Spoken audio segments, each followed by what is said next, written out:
Start करते हैं।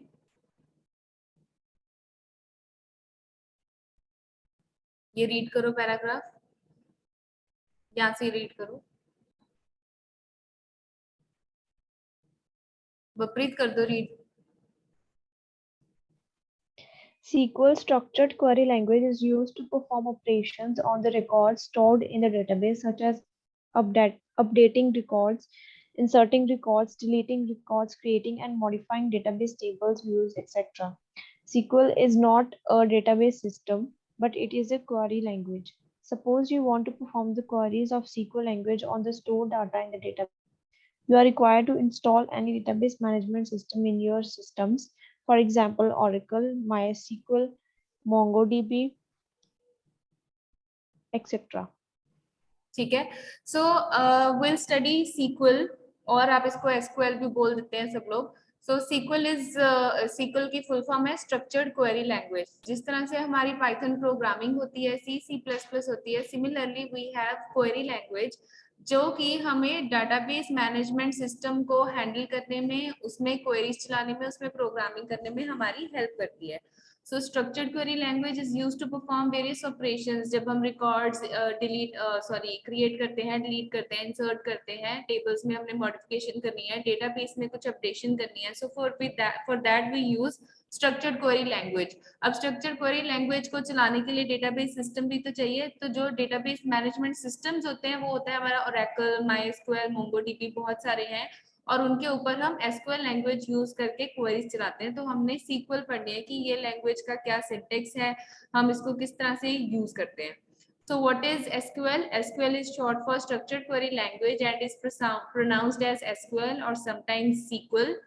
This database language is mainly designed for maintaining the data in relational database management systems। जो हमारा tabular data होता है, रिलेशनल डेटाबेस मैनेजमेंट सिस्टम होता है, जिसमें टेबल्स में डेटा स्टोर्ड होता है, उसको हम हैंडल करते हैं एसक्यूएल के through.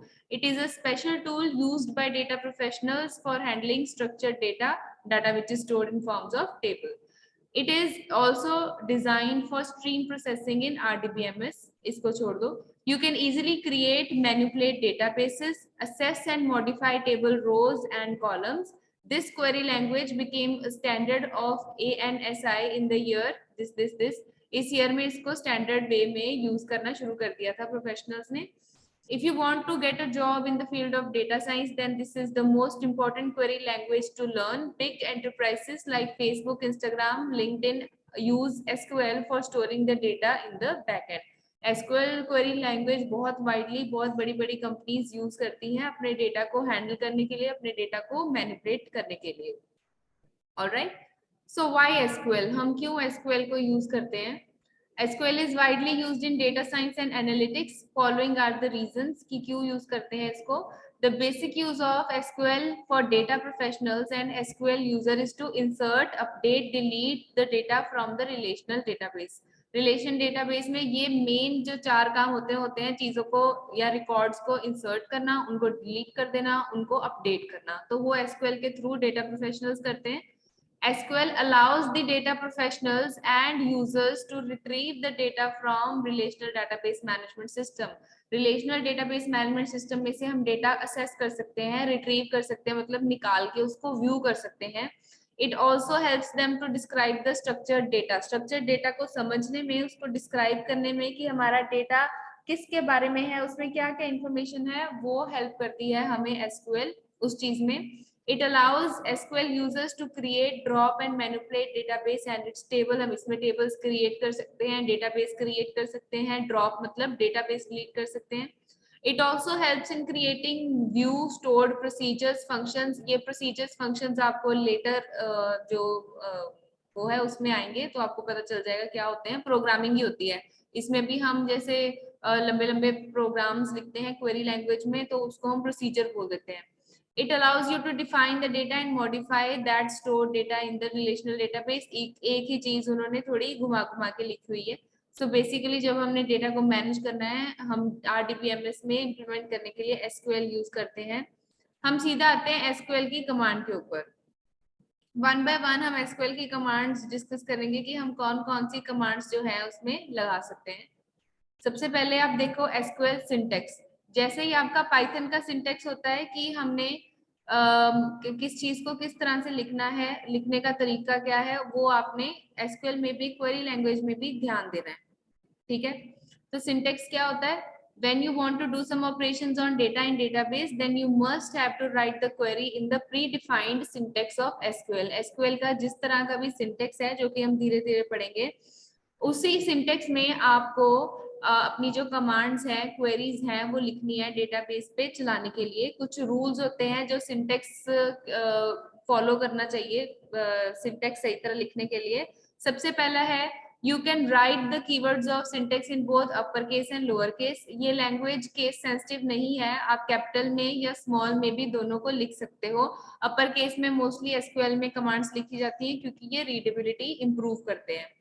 SQL statements or syntax are dependent on text lines. We can place a single line SQL statement or one or multiple text lines. हम एक ही लाइन में मल्टीपल कमांड्स भी लिख सकते हैं या मल्टीपल लाइन में भी अलग अलग कमांड लिख सकते हैं, मतलब बट बेटर यही रहता है कि हम एक कमांड सिर्फ एक ही लाइन में लिखें। You can perform most of the action in a database with SQL statements. Mostly सभी actions database पे जो हम करना चाहते हैं वो हम SQL statements के थ्रू कर सकते हैं।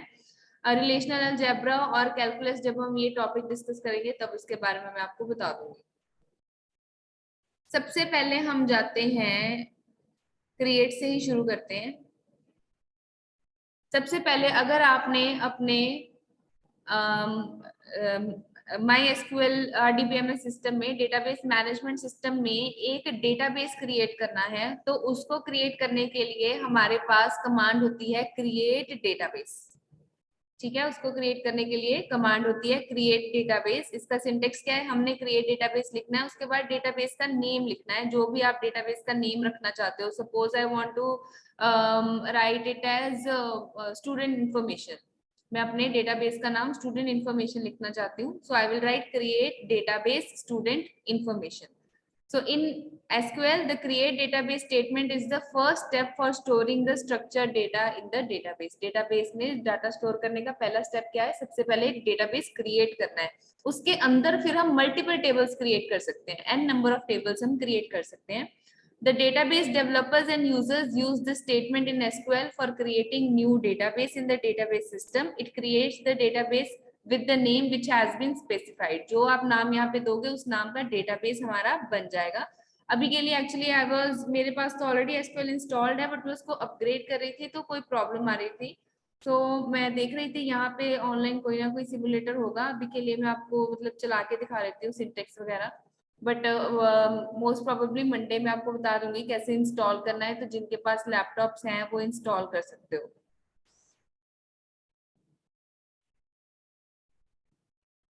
Let me check this first. ये इन्होंने ऑलरेडी कितनी सारी क्वेरीज लिखी हुई हैं। चलो मैं यहाँ पर करती हूँ क्रिएट डेटाबेस स्टूडेंट इन्फो और मैं इसको करती हूँ रन। तो यहाँ पे हमारे पास लिखा हुआ आ जाएगा असेस डिनाइड। ओके, ये प्रॉब्लम होती है कि जब हम ऑनलाइन करते हैं ना, तो वो डेटाबेस क्रिएट करने की हमें परमिशन नहीं देते हैं। उन्होंने हमें डेटाबेस क्रिएट करने की परमिशन नहीं दी हुई। हम शायद इसमें टेबल्स क्रिएट कर पाएंगे क्योंकि डेटाबेस इसमें ऑलरेडी बना होता है, लेकिन जब हम बाय डिफॉल्ट अपने उसमें करेंगे, अपने लैपटॉप में करेंगे माइस्क्यूएल इंस्टॉल, तो उसमें हम डेटाबेस भी कर सकते हैं इम्प्लीमेंट, ठीक है। मैम इसमें अंडरस्कोर डालना ही डालना है? आपकी मर्जी है, नेम में जरूरी नहीं होता, बट मैं डालना प्रेफर करती हूँ। Okay ma'am. कोई और मैं देख लेती हूँ। वर्कबेंच, ये तो इंस्टॉल करने को बोलेगा। आई थिंक हर एक में ऐसा ही होता है, वो अलाउ नहीं करते हैं, उन्होंने ऑथराइजेशन ही दी होती, क्योंकि अगर हम डेटाबेस ही क्रिएट करने लग जाएंगे तो वहाँ एक्चुअल में तो हम ऑनलाइन उनकी एप्लीकेशन ही यूज कर रहे हैं ना, एप्लीकेशन के थ्रू उनका ही डेटाबेस यूज कर रहे हैं, तो वो डेटाबेस क्रिएट करने की ऑथराइजेशन हमारे पास नहीं होती है। बट बड़ी सिंपल सी क्वेरी है, क्रिएट डेटाबेस, यहाँ पे भी नहीं होगी मुझे पता है। चलो ये तो समझ में आ गया, लिखना तो क्या ही है, सिंपल ही चीज लिखनी है, क्रिएट डेटाबेस और डेटाबेस का नेम लिखना है, और आपको जो डेटाबेस है वो क्रिएट हो जाएगा। जैसे अगर आप यहाँ पे देखो, यहाँ पे इन्होंने डेटाबेस बनाया हुआ है, राइट साइड पे जो मैं हाईलाइट कर रही हूँ वो देखो, डेटाबेस बनाया हुआ है, उसमें ना उनके ये मल्टीपल टेबल्स ऑलरेडी बने हुए हैं। बैक एंड पे customers, categories, employees, order details, orders, shippers, suppliers, students. इसी तरह से हम इसमें बहुत अलग अलग टेबल्स जो है वो बना सकते हैं। ठीक है, क्रिएट डेटाबेस समझ में आ गया। सिंपली हमने एक कमांड डालनी है। उसके बाद जब हम डेटाबेस क्रिएट कर लेंगे, एक नए नाम से जो डेटाबेस है हमारा वो क्रिएट हो जाएगा। यहाँ पे उन्होंने एग्जांपल दिया है, क्रिएट डेटाबेस, स्टूडेंट नाम का डेटाबेस क्रिएट कर दिया, और बाद में हमने यहाँ पर ये क्या बोलते हैं इसको, कॉलन, सेमी कॉलन लगाना है। ये जरूर याद रखना, सिंटेक्स याद रखना, क्या लगाना क्या नहीं लगाना। उसके बाद है शो डेटाबेस। अगर हमारा डेटाबेस ऑलरेडी बन गया है, ठीक है, तो हम उसको व्यू कर सकते हैं। मैं शो डेटाबेस यहाँ देखती हूँ, इफ ये चलेगा, शो डेटाबेस।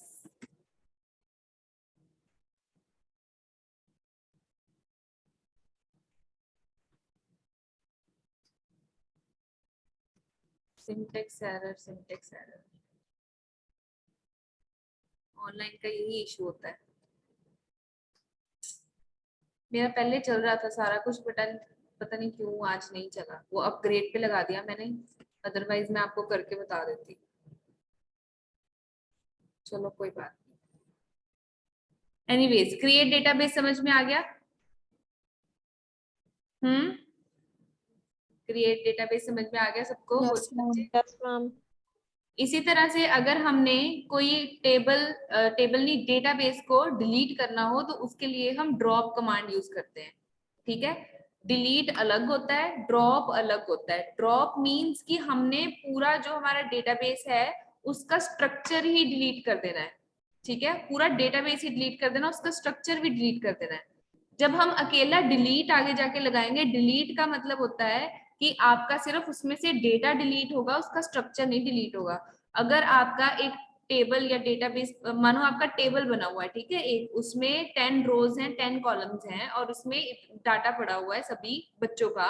अगर आप ड्रॉप लगाओगे तो आपका पूरा टेबल डिलीट हो जाएगा, टेबल एग्जिस्ट ही नहीं करेगा। लेकिन अगर आप डिलीट लगाओगे तो उसका जो भी सिंटेक्स होगा कि हमने क्या क्या डिलीट करना है, वो सिर्फ रिकॉर्ड्स डिलीट करता है जब हम डिलीट कमांड लगाते हैं। तो ड्रॉप का मतलब कि एग्जिस्टिंग डेटाबेस जो भी है हमारा परमानेंटली डिलीट हो जाएगा हमारे डेटाबेस सिस्टम में से। The SQL drop database statement deletes the existing database permanently from the database. This statement deletes all the views and tables if stored in the database. मतलब डेटाबेस में अगर उसके अंदर भी हमने टेबल्स वगैरह सेव किए होंगे, वो सारा कुछ डिलीट हो जाएगा, उसका स्ट्रक्चर वगैरह कुछ भी नहीं बचेगा। ठीक है, तो ड्रॉप स्टेटमेंट डेटाबेस को परमानेंटली डिलीट करने में हेल्प करती है। This statement deletes all the data from the database. If you want to restore the deleted data in future, you should keep a backup of data. इसमें data का backup ही रखना पड़ता है, otherwise हम डेटा को recover नहीं कर सकते हैं। Another most important point is that you cannot delete that database from the system which is currently in use by other database user. हो सकता है एक डेटाबेस को मल्टीपल लोग यूज कर रहे हैं, मल्टीपल लोगों को एक्सेस है, तो अगर कोई और उस डेटाबेस को यूज कर रहा है तो हम डेटाबेस को डिलीट नहीं कर सकते, क्योंकि वो ऑलरेडी इन यूज होता है अगर कोई और उसको यूज कर रहा है। ठीक है, तो इसका क्या सिंटेक्स होता है, आपने लिखना है ड्रॉप डेटाबेस, और आपने लिखना है डेटाबेस का नेम, जिस डेटाबेस को आप ड्रॉप करना चाहते हो। सपोज मैंने स्टूडेंट इन्फो वाला डेटाबेस बनाया, उसको मैं डिलीट करना चाहती हूँ, तो मैं यहाँ पर स्टूडेंट इन्फो उसका नेम लिख दूंगी, जिसको हमने परमानेंटली डिलीट करना है। ठीक है, क्लियर?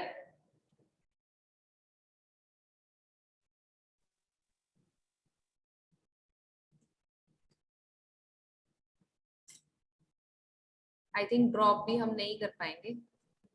मैम इसके लिए हमें MySQL डाउनलोड करनी पड़ेगी? हाँ जी, माई सीक्वल मैं आपको बताऊंगी सारा कुछ कैसे डाउनलोड करना है। मेरे एक्चुअली उसमें डाउनलोडेड है, ये देखो, बट एक्चुअली ना मैं आई थिंक कहाँ गया, ये तो मैं उसको अपग्रेड कर रही थी कमांड प्रॉम्प्ट में, या हम वर्क बेंच में इसको इम्प्लीमेंट करेंगे। बट द थिंग इज कि मुझे पिछली बार पासवर्ड भूल गया कि मैंने क्या रखा था, अब वो पासवर्ड रीसेट नहीं हो रहा, उसमें इशू आ रहा है। तो कोई बात नहीं, वो मैं कल वर्कआउट करके मंडे को आपको सारा कुछ बता दूंगी। अभी आप बस कमांड याद कर लो, ये तो सिंपल ही है, कमांड लगानी है, उसके बाद डेटाबेस का नेम लिख देना है जो जिसके ऊपर भी वो कमांड हमने करनी है। उसके बाद आता है हमारा, ये तो बस छोटे बच्चों वाली चीजें हैं, मेन चीजें आगे जाके आनी है जब हमने टेबल्स क्रिएट करने हैं, उनके ऊपर ऑपरेशंस लगाने हैं। ये जो हम सेट में करते हैं ना, यूनियन, इंटरसेक्शन, याद है, डिफरेंस वगैरह, वो हम टेबल्स पे करेंगे। टेबल्स का यूनियन, टेबल्स का इंटरसेक्शन, वो थ्रू प्रोग्रामिंग एसक्यूएल के थ्रू, तो वो मेन काम है। ये तो जस्ट बेसिक आपका एक बेस बनाना है। अगर आपने एसक्यूएल को रीनेम करना है, सिंपली आपने जो लगानी है ऑल्टर डेटाबेस की कमांड लगानी है। In some situations database users and administrators want to change the name of the database for some technical reasons, so the rename database statement is in SQL is used to change the name of the existing database. Sometimes कुछ जो लोग हैं जो कुछ sometimes the rename database system is used because the developers think that the original name is not more relevant, कि original name जो है हमारा relevant नहीं लग रहा है, कि मैं अपने database को rename करना चाहती हूँ। तो उसके दो तरीके हैं डेटाबेस को रीनेम करने के। या तो हम ऑल्टर लिख के डेटाबेस को चेंज कर सकते हैं, उसका नेम चेंज कर सकते हैं, या हम रीनेम डेटाबेस लिख के उसका नेम चेंज कर सकते हैं। कैसे करना है? या तो आप लिखो ऑल्टर डेटाबेस, पुराना डेटाबेस का क्या नाम था वो यहाँ पर लिख दो, modify name is equal to नया क्या नाम लिखना है वो यहाँ पर लिख दो, और सेमीकोलन डाल दो, तो आपके डेटाबेस का नेम चेंज हो जाएगा। ठीक है। अदरवाइज आप रीनेम डेटाबेस लिख दो, पुराने डेटाबेस का क्या नाम था, पुराना क्या नाम था, टू नया क्या नाम रखना है आपने, पुराने से नया नाम इससे चेंज हो जाएगा। फॉर एग्जाम्पल यहाँ पे उन्होंने एग्जाम्पल दी हुई है, alter database student modify name is equal to college. हो सकता है वो पूरे कॉलेज का डाटा इकट्ठा कर रहे हैं, तो पहले उन्होंने डेटाबेस का नेम स्टूडेंट रखा था, अब वो डेटाबेस का नेम कॉलेज रखना चाहते हैं, तो ऑल्टर डेटाबेस स्टूडेंट, जो पुराना नाम था डेटाबेस का, उसका मॉडिफाई करके क्या नाम रख दो, कॉलेज नाम रख दो। ठीक है, ये स्टूडेंट से कॉलेज, इसका नाम जो है वो चेंज हो जाएगा। इसी तरह से दूसरी एग्जाम्पल दी हुई है इन्होंने। ठीक है, क्लियर? Next ma'am. हमारी, हाँ जी Gurpreet. Yes, ma'am. Okay,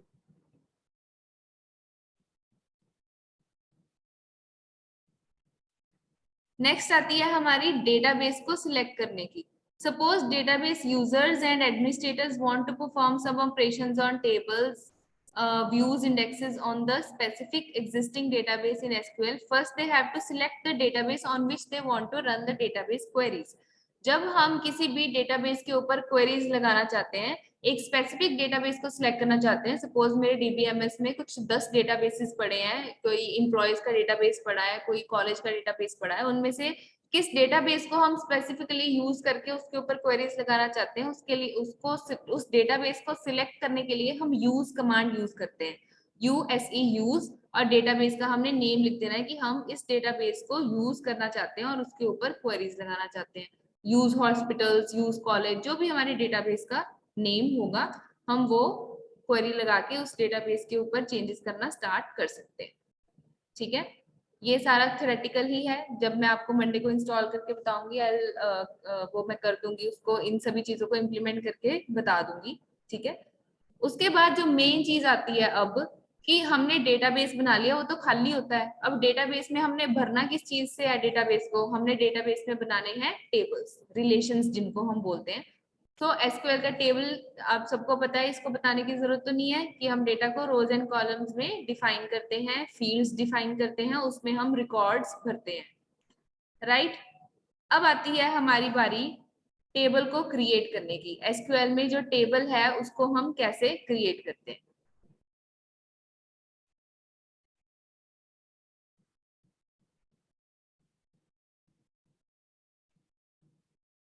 So the SQL table variable is used to create, modify, rename, copy and delete tables. जो भी हमने करना है, अगर हमने टेबल क्रिएट करना है, we'll write create table. अगर हमने रीनेम करना है, we will write rename table.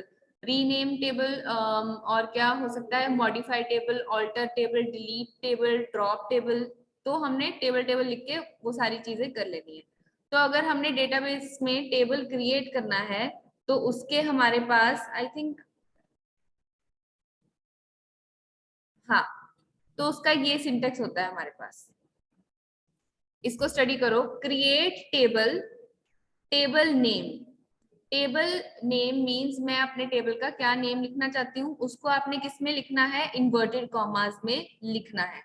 उसके बाद जो आपकी फील्ड्स हैं वो क्या क्या होनी चाहिए। सपोज मैं एक स्टूडेंट नाम का टेबल बना रही हूँ तो मेरा कॉलम 1 होगा मानो स्टूडेंट आईडी, उसका हमने लिखना है डेटा टाइप। डेटा टाइप हमने यहाँ पर लिखना है इंट। मैं साथ साथ में डेटा टाइप बताती जाऊंगी कि क्या क्या होते हैं। इंट, ठीक है, कॉमा, कॉलम 2 का नेम, कॉलम 2 सपोज हमने रखना है स्टूडेंट नेम, डेटा टाइप उसका होगा वेर कैर, ये आपको साथ साथ में मैं बता दूंगी, ठीक है। वेर कैर मतलब वेर कैर मीन्स हम करेक्टर इसमें डाटा डालेंगे, ठीक है, इसमें स्ट्रिंग नहीं होता। उसके बाद कॉलम 3 सपोज मैंने फोन नंबर लिखना है तो उसके ऊपर मैं डेटा टाइप डालूंगी इंट।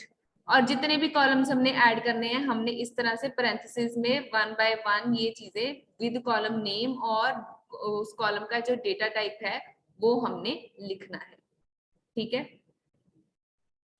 अब आप ये देखिए जैसे उन्होंने एग्जांपल दी है, हम कैसे करेंगे, create table students, create table student, student नाम का टेबल जो है वो क्रिएट हो जाएगा, ब्रैकेट स्टार्ट, उसमें पहली चीज फील्ड क्या रखनी है, आईडी, और उसका हमने वो क्या रखना है, अपना data type int.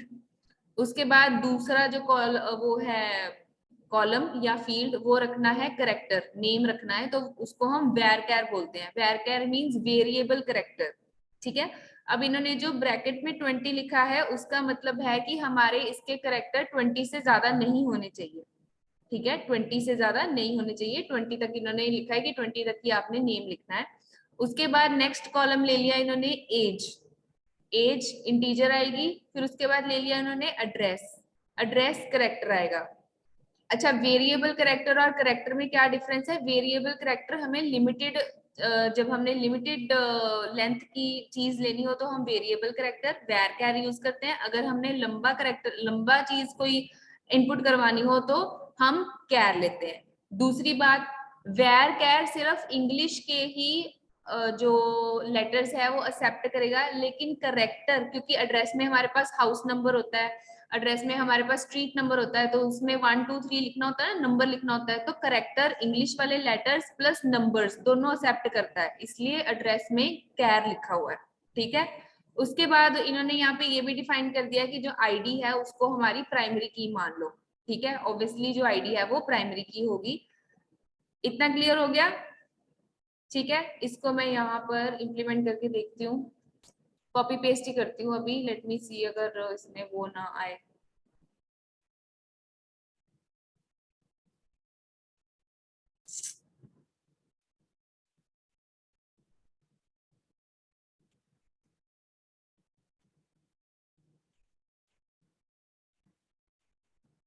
Let me define this थोड़ा सा।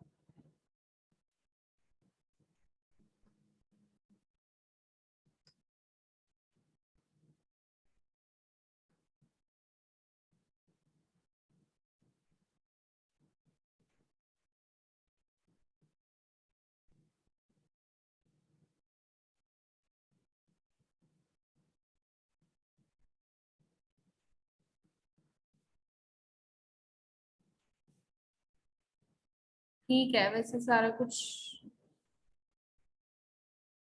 इसको हटा देते हैं।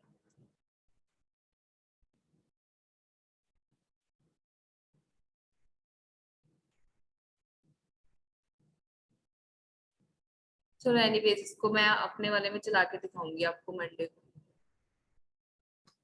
तो इस तरह से आपने सिंटेक्स वगैरह जो है उसका उसको याद करना है कि किस चीज को कैसे लिखना है। बाकी आपको पाइथन की तरह इसकी मैं प्रैक्टिस करवाती रहूंगी, धीरे धीरे एक एक स्टेटमेंट उठा के हम इम्प्लीमेंट करते रहेंगे। ये अच्छे से मंडे को ही होगा, बट कोई बात नहीं, चलो इतना क्लियर हो गया। एसक्यूएल क्या होती है, एसक्यूएल एक Yes, क्वेरी ma'am. है जिसको हम माई एसक्यूएल में इंप्लीमेंट करते हैं डेटाबेस में चेंजेस करने के लिए। डेटाबेस को क्रिएट कैसे करना है, ड्रॉप कैसे करना है, रीनेम कैसे करना है, सिलेक्ट कैसे करना है, उसकी एक ही कमांड है, एक एक लाइन की। टेबल को कैसे क्रिएट करना है डिटेल में हम मंडे को करेंगे, ठीक है, उसको करके भी दिखाऊंगी मैं आपको टेबल क्रिएट, और इंस्टॉल कैसे करना है माई एसक्यूएल वो भी बता दूंगी, अभी ऑनलाइन नहीं चल रहा है। नंबर 2,